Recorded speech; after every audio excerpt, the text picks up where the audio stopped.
Hello everyone and welcome to part 2 of our 2-part series of Winning with Experiential Content. I'm Ryan Brown. I'm head of brand strategy here at Saros and I am your host today. If you tuned into part 1, you might have seen me on the couch last week being interviewed by our director of digital marketing, Alex Kelly. Well, today we've turned the table and sitting with me here on the couch is none other than Alex Kelly, our director of digital marketing at Saros, and I get to put him in the hot seat and ask him all the questions. Alex, how do you feel today? I am thrilled to be here. How does it feel sitting in the hot seat? The room looks very different from this vantage point, so yeah, it feels good. It's a little more comfy, you can spread out a little more. Exactly. Absolutely. Well, what I'd like to do is remind our audience that we are once again live here. So if you're watching this now, you're watching live, or if you're watching after the fact, this show was recorded live. We are headquartered in New York City, where our beautiful studio/conference room happens to be located. So if you hear city noises, sirens, my suggestion is make a fun drinking game out of it, because that's what I would do. Well, with that being said, what I want to do is get to know Alex a little bit better. Actually, before I forget, at the end of our broadcast today, we're going to have a chance to take any of your questions that you have for our guest here, Alex. So start thinking of them now. Throughout this broadcast, feel free to chat them to us. We'll be collecting them. And then again, at the end of the broadcast, we will be asking your questions to our dear friend here, Alex. But what you did last week for me, Alex, was sort of a little bit of a warm-up and get to know you. I would like to do the same so the audience can get to know you a little bit better. All right. How's that sound? I'm ready. Okay, we've got 2 parts this week. First is going to be a lightning round, and what I want you to do with this is just answer, this or that between the 2 of them, all right? All right. All right, here we go. Salty or sweet? Sweet. Day or night? Day. Hot or cold? Cold. Breakfast or dinner? Breakfast. Chocolate or vanilla? Vanilla. Would you prefer to cook or clean up afterwards? Clean up afterwards. Clean up afterwards? All right, not a cook? No, not as often. Yeah. All right. Well, that was the warm up to the warm up, right? So the real questions I want to ask you to get to know the real Alex Kelly a little bit better. How would your best friend describe you in 3 words? Ooh, I'd say maybe kind, fun, musical. I love those are good ones. I love those. Yeah. Well, if you think about your time here on Earth, what would you like to be known for? I think just doing good, interesting work and being a good teammate. I like that. Stand-up guy. I like this.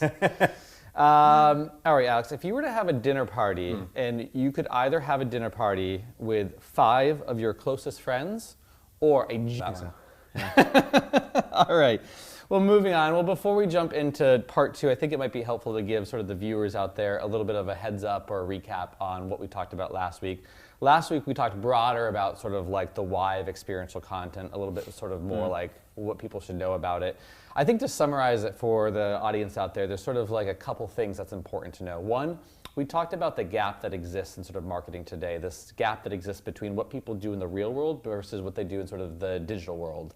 And that's particularly important when you think about this sort of journey that all customers go on, which is from awareness all the way to advocacy. Brands and companies have been pretty good about being able to craft those touch points along the way in sort of the physical world, but when it comes to the digital world, a lot of the content that we're using to power it is the static passive content, and they're missing choose your own adventure, the ability to sort of like unfold different sort of content. And then the last level, which I don't think a lot of people are actively thinking about, but I think has tremendous potential to really sort of capture emotion, engage people, and that is the immersive level. And that is how you can layer in animations as well as triggering different actions or things with content as well. So I think that's really exciting. And there's many benefits to that. I think that'll come out in what we talked about, but the 3 that we recapped yesterday was 1, it just stands out. There's a sea of content out there already. Experiential content highly stands out, plus it's a lot sexier. 2, it has sort of improved performance in marketing and sales metrics if you're to benchmark it. And number 3, we discussed some of the really real tangible monetary impact that it can have in things like sales deals and average order value as well. But I would like to move on to this week, which is going to go a little bit more deeper in sort of the practical side of experiential content. We're going to grill Alex on how he and his team and get his insights on what it's like to actually practice it. But what I thought might be really helpful to get us started with today at first is to take a look at some use cases, right? I want to give the audience an idea of sort of like, what do we mean by experiential content? So My first question to you, Alex, could you talk about sort of like, give us a quintessential example of experiential content? Yeah, I think anytime you're talking about content marketing, the sort of primary use case, especially for teams like mine that are responsible for demand generation and driving pipeline and leads for sales, is that lead generation content. The ebooks, the white papers, reports, things of potentially higher production value. There's more hours invested in creating these things. Those are great opportunities to sort of reinvent how you package and promote an asset that is geared towards generating pipeline or generating leads for your team. A great example of this is we sometime last year worked with the research team at HubSpot, and they put out a lot of great content and are consistently finding these really valuable insights. And they had this study. It was a 10 data-backed secrets to better content marketing. And instead of packaging that in the way that they would typically do that, we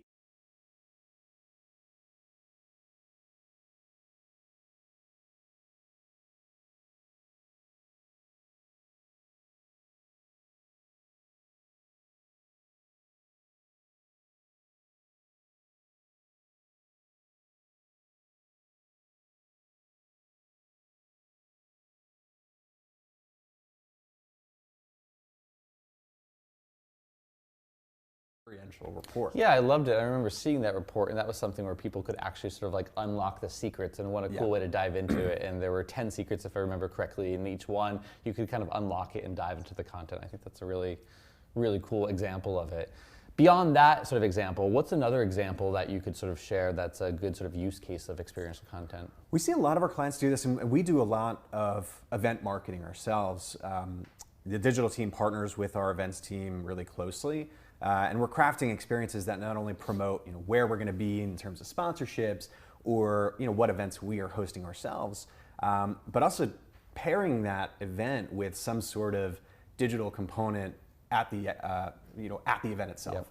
Yep. Example is we were recently at the Inbound conference, and we had an experience desk where somebody could come and engage with us and learn more about what experiential content is, and we had this digital kiosks where they could enter into a raffle to win experiences. So we built this sort of immersive digital component to that real world activation.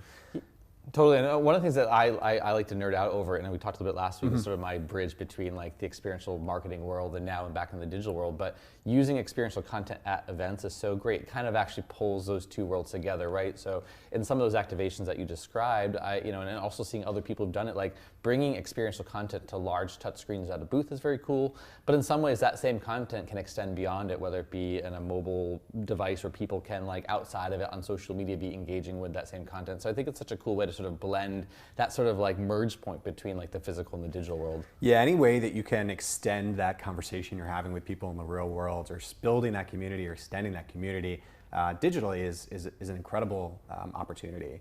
A really great example from our own client base, Top Rank Marketing did this really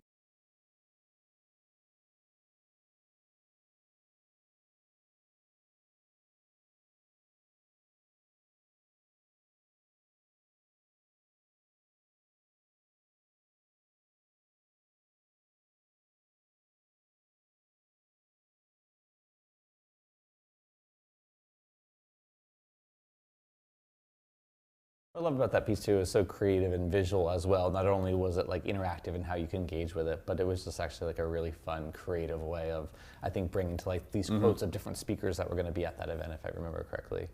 All right, well, last one. Besides that, those are two great, I think, use cases. Are there any other really interesting, cool, or fun use cases that would be helpful for people to just sort of like wrap their heads around what's the possibility with experiential content? Yeah, I think if you think about the formats and how people are creating content today, and we talked about this in the levels of digital content. When you start adding interactivity and immersion with the assets that you're generating, you can start to create things like games, right? Where you might be positioning a product or even just telling a brand story, but you're doing it in a way that is forcing them to interact with you and actually take action and play a little bit and be surprised. And quizzes are another opportunity where you can sort of throw out the traditional landing page and form format and still gather that data from your end users and deliver personalized results in a way that feels really personalized for them, right? It's all based on the actions that they're taking. So there's some really cool ways our clients and the teams we've worked with are using those similar sort of experiential formats to tell better stories and also just sell more products in a really interesting way. Yeah, and kind of get what you're getting at with sort of like the landing pages and stuff. It's really mind-blowing to me when I first sort of thought about this is like the traditional way in which marketers have thought about content, like gated content before, was like, I'm going to go throw up a landing page and here's this white paper that you can download and fill out the form, and then you get it, and then you download a PDF and you can't track it. But like, it's so cool now when you reimagine that, as you were describing in the beginning, that whole conversion and all the other things that you can do with it. It's really fascinating for me. So those are some great examples. Thank you, Alex. Was there any other examples or? I mean, there's really when you're talking about experiential, it's less about the format that you're generating and more about the way that you approach the work, right? So you can create anything, and it's more important how you are crafting that story in a way that's bringing the end user through in a more immersive way. So I mean, you can create anything like landing pages to full scale assets and reports, microsites for campaigns. There's a ton of really interesting examples out there. And one of the other things I think is really cool is people that maybe already have established a blog, being able to create pieces of micro content or micro experiential content, embedding that into a blog post and being able to make an existing blog more experiential by thinking about in terms of like, what are little elements that I could sort of embrace or put into this particular content to make it more experiential. I think it's really cool. Yeah. All right, well, I want to move on from use cases and talk a little bit more about actually putting experiential content into practice. My understanding is we sort of shift from what has been the sort of traditional sort of static-driven approach, the type of content that I would say 80-90% of marketers are creating today, whether that be blogs, white papers, ebooks, that sort of thing. As we shift towards experiential content, I want to get a little bit of insight from you of like, what are the things that people need to know and the changes that happen? So one of the things that we touched upon last week, and there's a big sign behind your head that says creativity matters, right? I know, there's an element of design even in some of the examples that we actually just showed as well here. Can you talk a little bit about how the role of design and creativity sort of has either evolved or you need to think about it when you put experiential content into practice? Yeah, I think what's super interesting about this organization is, yes, we truly believe that creativity matters, but it's not just a slogan or a motto that we say to ourselves. Or a neon sign on the wall. Exactly. We don't just throw it up on a neon sign on the wall and forget about it. We are sort of living that through real interesting business choices. On the digital marketing team, we have two designers that are fantastic, and they do a lot of work for generating content for different business functions, creating sales enablement materials, and just creating assets that are fueling all the marketing initiatives that we're doing. But that's not the only place that design lives in the organization. We have an editorial team that does really incredible stuff on Ceros Originals and Ceros Inspire that has a team of designers that are doing just phenomenal use cases of what Ceros is capable of, purely built around the top of the funnel and just creating content that's building a more creative community and just showing off what Ceros can do in really interesting ways. And even on our training and education team, there's an embedded designer there as well, and it allows these teams to build creativity into the decisions that they're making in a really interesting way, having that federated approach. So I think that's sort of the real kernel of it is, and that's not the only way to do it, but having designers that are engaged with and mapped against the same goals as the rest of the team, they're approaching those solutions collaboratively with the other members of the team to try and solve for the end user's needs, but also how do we get to where we need to be in terms of as a team, right? So taking that creative approach, having the designers engaged from the beginning of the process, just essentially results in a better end product. Yeah, I mean, I love that, and my experience has been outside of Ceros in particular in a lot of organizations, like design can almost be a bit of a luxury, right? And it can feel like something that's either an after effect or afterthought, and you kind of like tossing it over the fence. It might be like, hey, we put together this report, designer, please make this pretty. And what you're describing is getting the aspect of design, whether it be design or creativity, and bringing that earlier on into the process. Mm-hmm. So, with that being said, and leads me into my next question, can you just talk about what are some of the process changes that happen when you shift to experiential content, you maybe make design a little bit more of an element to it? Can you talk a little bit about sort of what that impact is and how that affects the sort of like creation process of content? Yeah, and this is purely how we're operating as a team, and we've taken a lot of lessons from the members of the organization that are teaching our clients how to effectively adopt this as well. A lot of incredibly smart people on our professional services team that have put a lot of thought into how this process can really work. Exactly like you're saying, we engage creatives and designers earlier in the process. We get the team together and talk about what is the project that we're looking to do, or what is the problem that we're looking to solve. Yeah. And we pull all that into a brief where we outline, who is this for? What are the key messages that we're trying to deliver? Do we have any thoughts on formatting or what the end product might be? What is some inspiration that we can pull from that we'll learn lessons from? But all of those insights go into an initial brief that we use to inform the rest of the project. And really the key is by getting everybody involved in that and getting everything out on paper, we're able to go into the next phases of this project, drafting up the copy, wireframing an experience, designing this experience in a really collaborative way where everybody's involved throughout that process. And especially with wireframing, we don't always wireframe our content as marketers. It's often, well, we have a template for this, or we're just doing this on the fly. We have to get this out quickly. But doing that and designing in a lo-fi environment allows you to really map out what are the key moments that you want somebody to engage with. Where do we want to put that immersive animation or that interesting interaction? And how is that going to flow with everything else? And there's a feedback loop there as well, where if you're drafting up the copy, usually you'll just kind of kick it over the fence, like you're saying, to a designer, say, hey, can you design around this and make this pretty? But we're able to have more of a conversation around what is working, what's not working, where do we need to cut? Is this really the best way of telling the story in an interactive or immersive format? Before we go through the high fidelity design process and building of that experience. Once that's done, it's passed over to the marketing team who have been engaged as well in the process. They know what's coming to distribute that out, go live with the asset and push that campaign out. And I think the biggest thing is that the process doesn't end there. And we're not just looking at the analytics for how the campaign is performing, we're also looking at what's the engagement with this content experience like.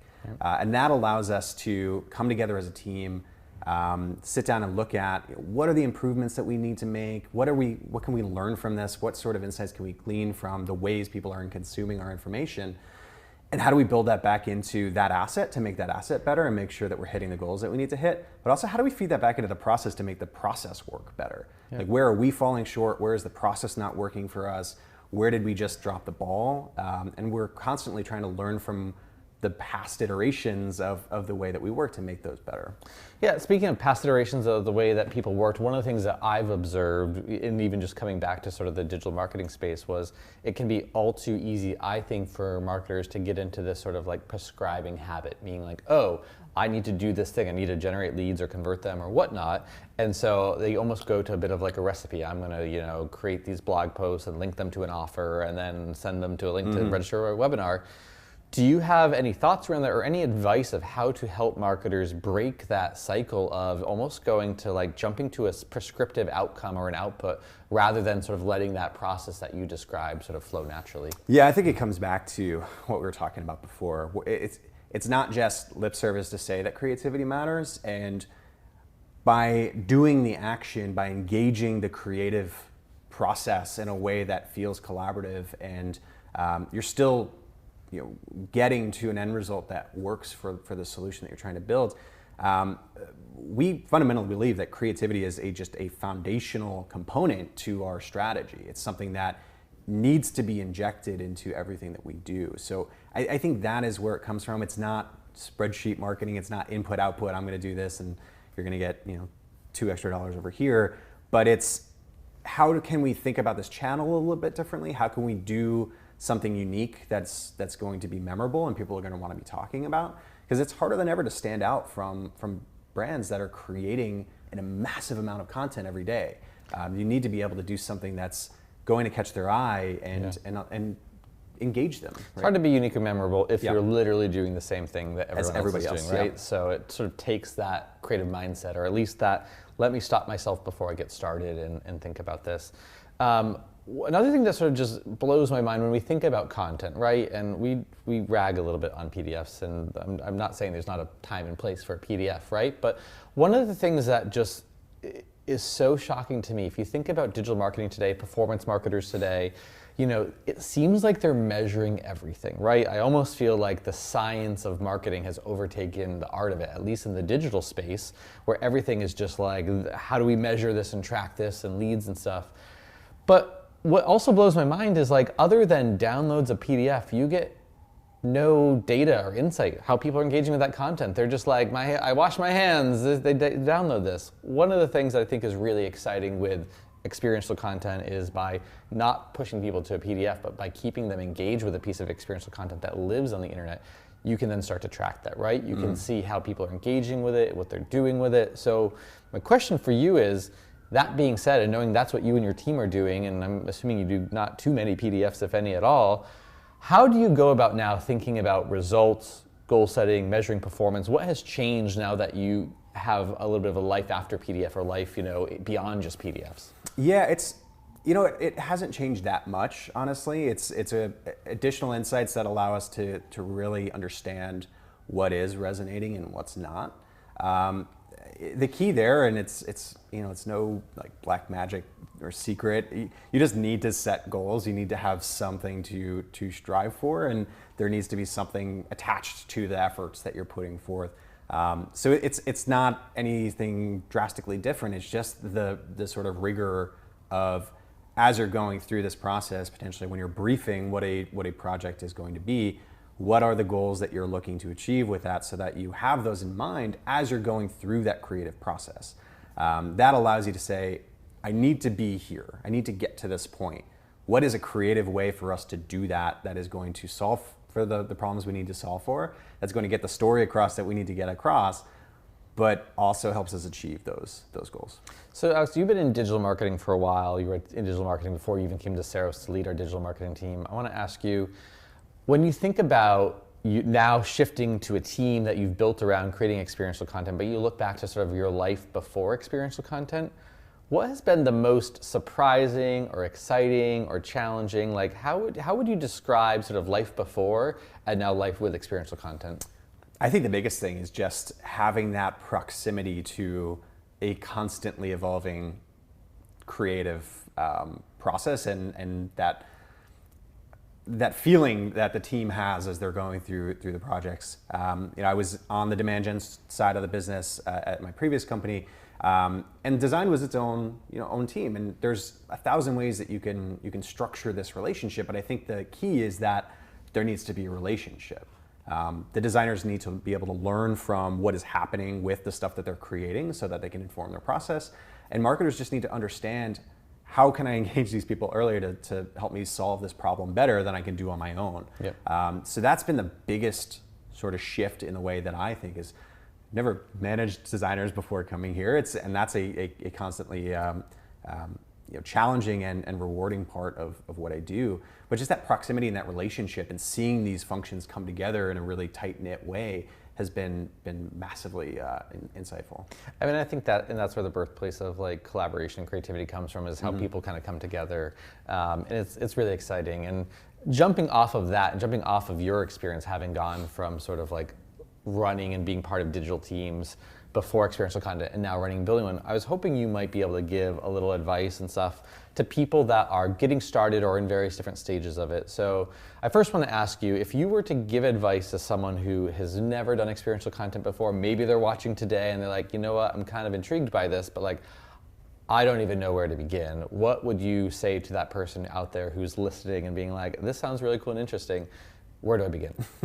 I'm going to throw a really cliche answer at you, but Please do. The key is not to boil the ocean all at once. I mean, the key to this, and really the way to think about this is it's an evolution. It's a strategic mindset. It's not an end product, right? So thinking through and looking at the slate of what is all the content that I have, what are the things that we're already creating, what are the things that are working well for us, and isolating out a particular project or a particular piece. You can start with something you've already created, and how can you then reformat this or retell this story in a more experiential way?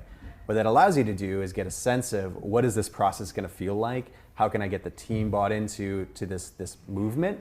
And how can I do that with a story that I'm already familiar with? So you're not trying to juggle too much at once. Just getting started with a particular use case and one singular project that you're already sort of familiar with is a great way to get started in this direction. And from there, you can start to scale out. And learn from there. So that leads me to my next sort of question. Like, let's say someone has just started. Maybe we've got people here who are like, listen, I am new to experiential content. I'm excited about it. I'm within my first year. I've maybe done a few projects or I'm figuring it out. What might you say to someone that is in that sort of early stages of their journey? They're trying to get some traction. They're getting a little traction. What is important for people to recognize within their first year of what they should be keeping in mind? Yeah, I think starting from that particular project, from there you can start to expand out the number of projects that you're doing in an experiential way. To go back to some of the examples that we were talking about before, if you create an experiential ebook or report, the next time you're doing a report, how can you do that again experientially? Or how can you start to do more similar types of assets in an experiential way, and really think about honing the process, getting everybody really familiar with how this actually works. But you're playing within sort of a known quantity in terms of use case. You're not trying to take on more and more without really having that singular part down. It makes a lot of sense. Do you think in that stage as well as maybe when they start looking at, we've just last week and earlier I recapped sort of like that journey, right? So I love the advice of starting somewhere where you're very comfortable with and how you evolve it. When is it in that first year that they maybe look beyond sort of a couple of those pieces and then see in other ways of how that experiential content can maybe start impacting, whether it be the other moments of the journey? That's sort of one of the things I talked about, right? Is like, how can people architect their digital brand experience? Is that something that would start to happen in that first year, or? Yeah, I think so. And you're really getting a sense of, you're benchmarking yourself too, especially with those first few projects. As you get more comfortable with it, you can start to think about, how can I jump to another use case? How can I jump to another part in this journey? To use an example that we talked about before, like, okay, now we're doing these lead generation assets experientially. What about our events? How can we start to tackle that in a different way? So from there, yeah, it's expanding out. It's really using the things that you're learning over here to start doing projects over here and just take on more and more use cases so that you slowly you're just moving into that further experiential direction. Makes a lot of sense. So what I want to do is take a moment and invite our audience members out there. I've got one more question for Alex, but as I do that, I want to invite you guys to chat us any questions that you have. This way we can collect it. I will have someone slip me a note card and I'll be able to ask those questions to Alex. So if you have any questions, now is the time to sort of chat those at us so that we can gather those. My last question before we sort of take questions from our audience out there is, you and I have actually both been introduced to experiential content for about the same amount of time now. You started here at Saros, I think about a month or so before me, which has now been a little over a year and a half or so, about a year and a half. So you have a year and a half of experiential content under your belt. You've made that journey that we just talked about, from someone who's getting started to someone who's sort of been in that first year and scaling it. You've also scaled your team significantly in that time. And I think you're at that, we're at a point now where we've sort of matured a bit and have a pretty solid experiential content strategy under our belt.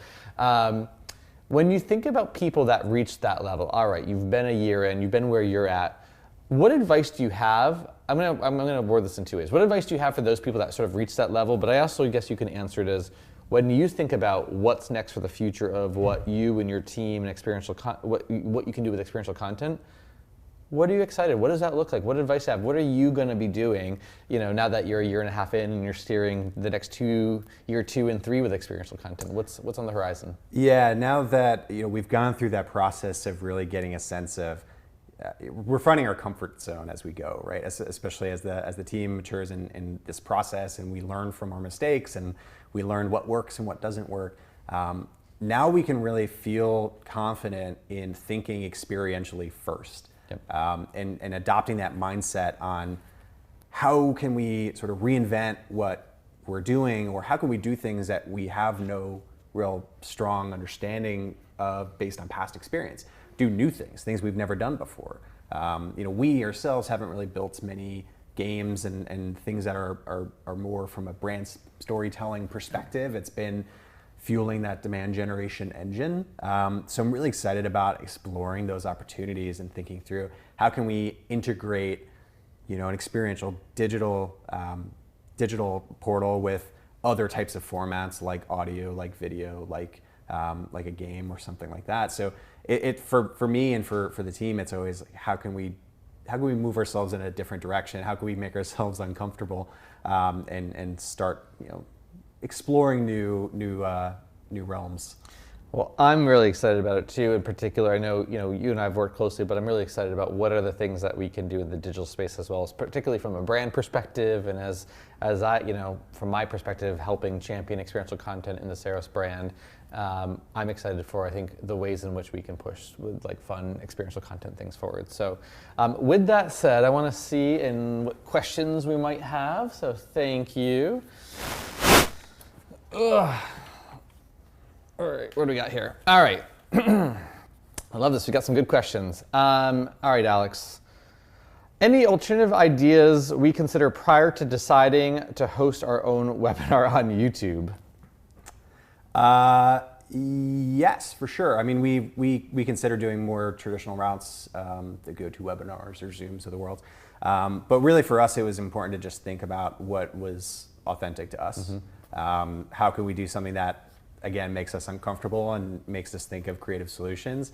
This is brand new to us, and we're learning as we go. This is our second time doing this. So there's a lot to learn, a lot of mistakes we've made, a lot of things that we can do better next time. So we're just trying to get a base level understanding, and how can we then plan something out going into next year. But yeah, there were a few things that we considered, more traditional routes versus this. It'd be really interesting if people could have had like a spy cam in here on us, like moments before we went on air. We were having like Wi-Fi issues and quality issues and stuff. Yes, exactly, the behind the scenes. Would you have changed your mind on doing these sort of live broadcast formats, or are you sticking with them? I think we're going to stick with them for a while. It's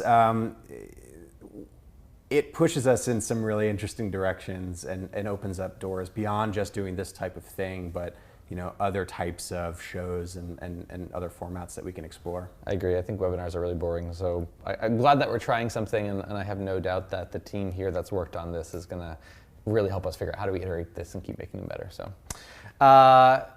question, this is a great question, and I've actually had this asked of me before as well, but I'm curious to see how you'll answer this.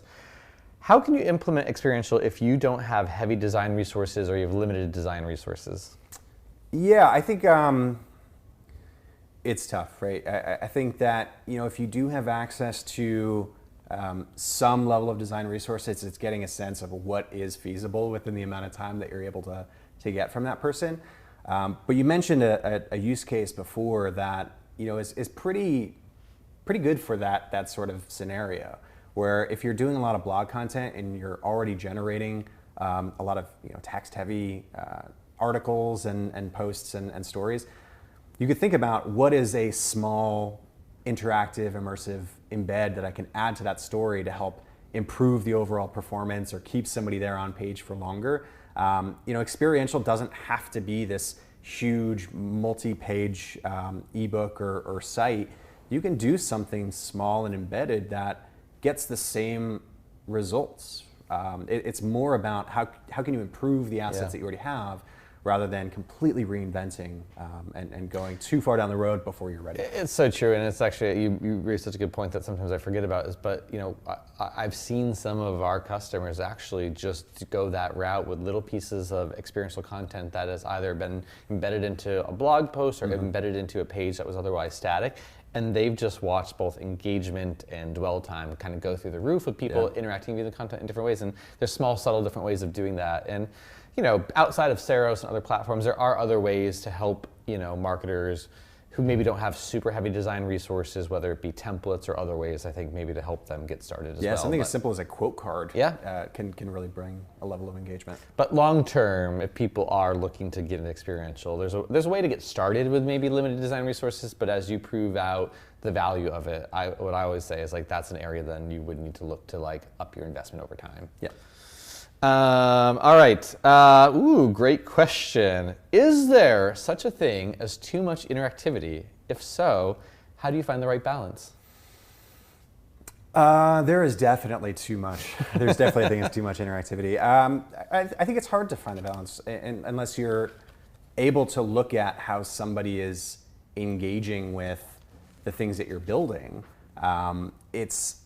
You're not necessarily going to know unless you're building a feedback loop that allows you to learn from the things that you've created. One of the things designers here say is, adding animations can be a really interesting visual element to a page, but to do it tastefully. And I think the same is true for interactivity. If you're forcing somebody to make 100 actions just to get through a story that you're trying to tell them, they probably won't make it through all 100 of those actions. But it's a good, if you start to layer them on sparingly and think about what is the right moment, or hey, there's a lot of complex information in this part of the story, maybe there's an opportunity to add some interactivity to just make it more visually palatable for somebody. That's where I would start, and then you can consistently add from there and see, at what point do people stop engaging with the stuff that you're creating? Yeah, I agree. I think sometimes being interactive or animated for the sake of being interactive or animated isn't the right answer, right? Tastefully. And sometimes it's almost when it feels like it's invisible, particular animations, and sometimes interactivity as well. I think what's exciting about interactivity is when you're used to content that you can't click or engage with, and being able to do so is great. But to do it with everything, it can actually get cumbersome. So yeah, I think there is that sort of fine balance that people walk with that.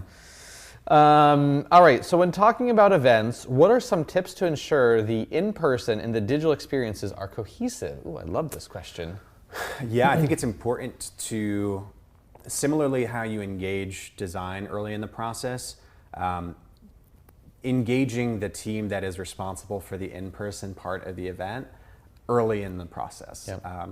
You're really creating an experience that needs to be cohesive across the two. So whatever design direction or choices that you're making for your booth or your activation or whatever it is, should be the same choices or similar choices that you're making for the digital component. So I think it's that team understanding and that joint collaboration early in the process to understand what are we trying to do over here? What are the decisions that have already been made, and how can we connect these two ideas? Yep. Which more than likely just necessitates you to get started earlier.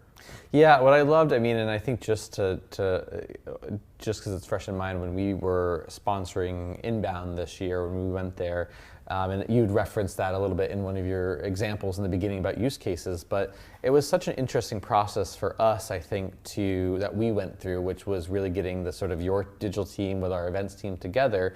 And the idea that was born out of it was something that really, I think, bridged the digital and sort of physical world. And this is going to get a little bit meta, right? We're a company that's all about experience matters and experiential content. We wanted to do something that was going to really engage attendees and bring to life the importance of experience.